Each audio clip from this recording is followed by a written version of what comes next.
Oi, gente, meu nome é Débora. Eu vou falar um pouco sobre o lockdown nessa situação de pandemia causada pelo Covid-19 e eu vou falar umas informações mais gerais, então o vídeo vai ser bem curtinho. Aqui está o roteiro, eu vou falar o que é o lockdown, para que ele serve, como funciona, também vou falar algumas informações e dados e os resultados que ele pode trazer.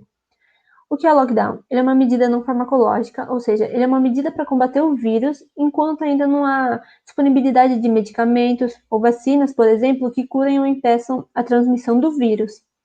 Ele é um tipo de distanciamento social e há 3 tipos de distanciamento.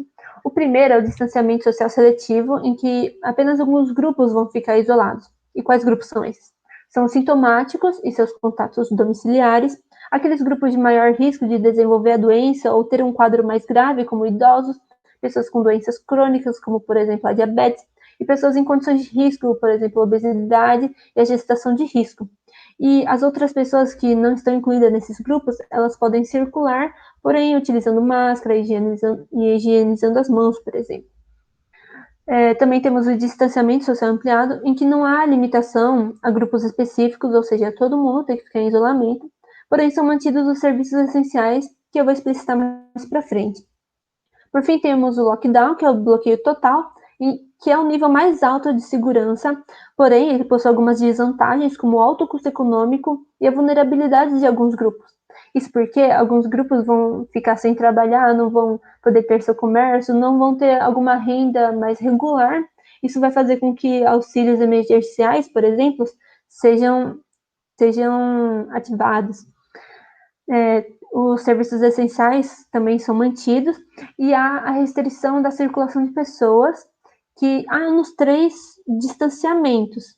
Porém, essa restrição ela vai ter algumas medidas mais específicas que eu vou explicar mais para frente. Para que serve o lockdown?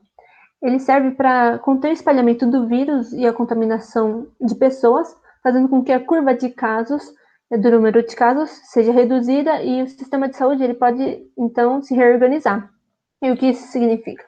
Olhando essa primeira imagem, que mostra um gráfico com o número de casos e o tempo desde o primeiro caso, dá para ver essa curva azul, ela é bem drástica e ela ocorre em um curto período de tempo. E o que ela representa? Ela representa o número de casos, a transmissão fora de controle, ou seja, sem medidas de isolamento, sem medidas não farmacológicas. E essa linha tracejada, ela representa a capacidade do sistema de saúde. E dá para notar que a transmissão, ela ultrapassa essa capacidade. Ou seja, o sistema de saúde, ele não vai conseguir lidar tão bem com tanto caso chegando de uma vez. Porém, se estabelecermos as medidas de isolamento ou lockdown, essa curva ela vai se rebaixar e vai se distribuir ao longo do tempo, fazendo com que o sistema de saúde consiga lidar melhor com os casos, porque ele não vai ficar super saturado. Essa imagem representa a mesma coisa, né? Aqui é o sem isolamento, aqui é com o distanciamento social, só que seletivo, aqui com o distanciamento social ampliado, e provavelmente o lockdown ele estaria ainda mais rebaixado aqui. E onde o lockdown ele é estabelecido? Onde a ocorrência acelerada de novos casos e onde também a taxa de ocupação dos serviços de saúde atingindo níveis muito críticos. E vale lembrar, por fim, que o lockdown ele não vai erradicar o vírus, ou seja, depois do lockdown passar, depois do fim do decreto do lockdown, as pessoas, se todas as pessoas ficarem saindo, ou meio que, entre aspas, relaxando, o vírus, voltaremos a essa curva azul drástica, porque o vírus ele vai continuar lá. O lockdown não serve para erradicar o vírus, ele serve para o sistema de saúde conseguir lidar com os casos. Bom, e como funciona o lockdown? Ele vai funcionar por um curto período de tempo e algumas das razões são aquelas desvantagens que eu citei. Ele também vai permitir apenas atividades essenciais.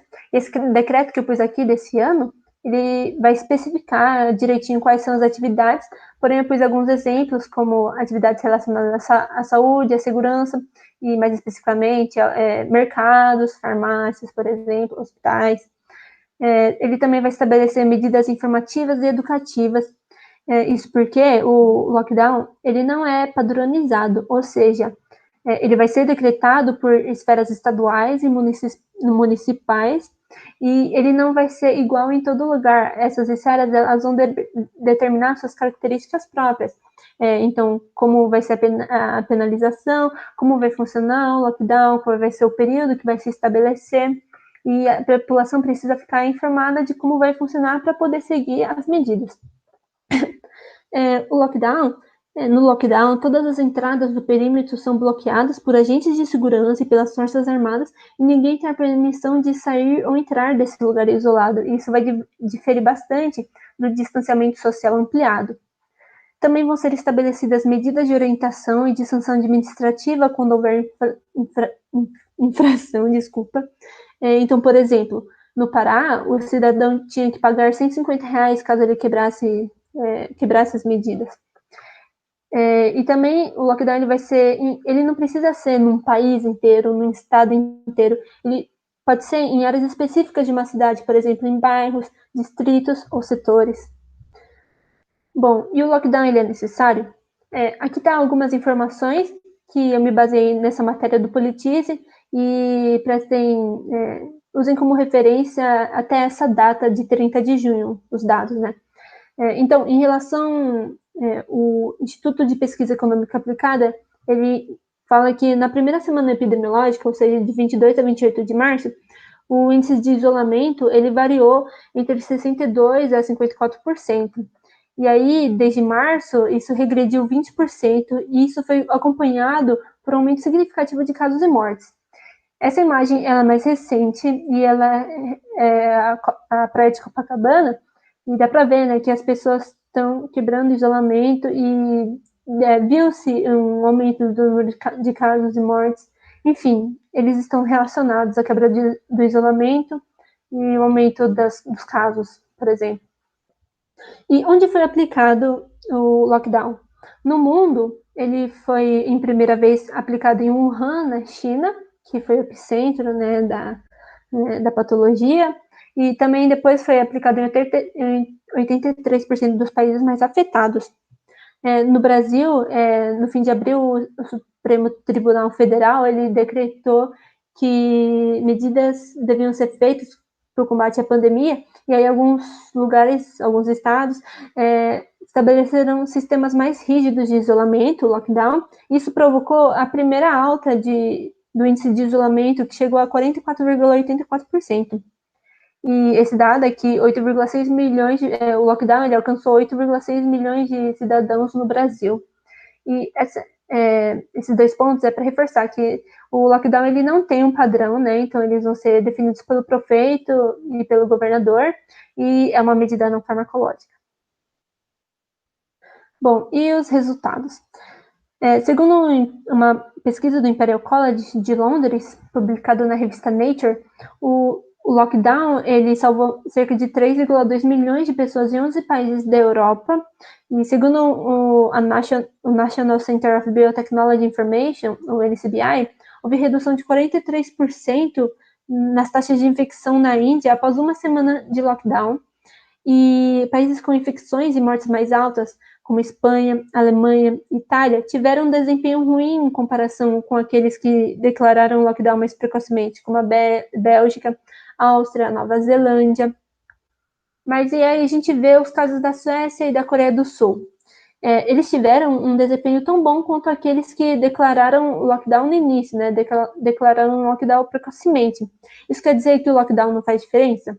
Não, porque várias pesquisas analisam o benefício, alguns pontos positivos do lockdown, e é necessário explorar em detalhes cada caso, né? Porque não necessariamente o fato de eles terem um bom desempenho sem o lockdown não significa que o lockdown não funciona, né?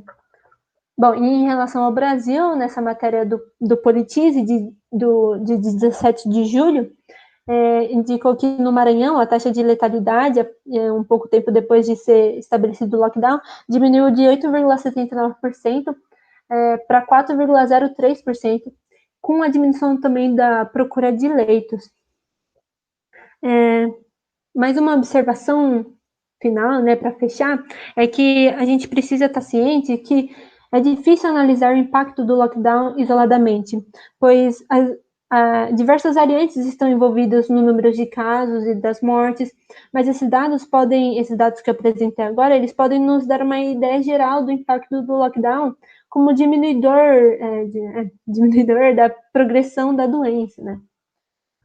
Aqui estão as referências das informações dessa apresentação e as referências da imagem que eu utilizei, e obrigada.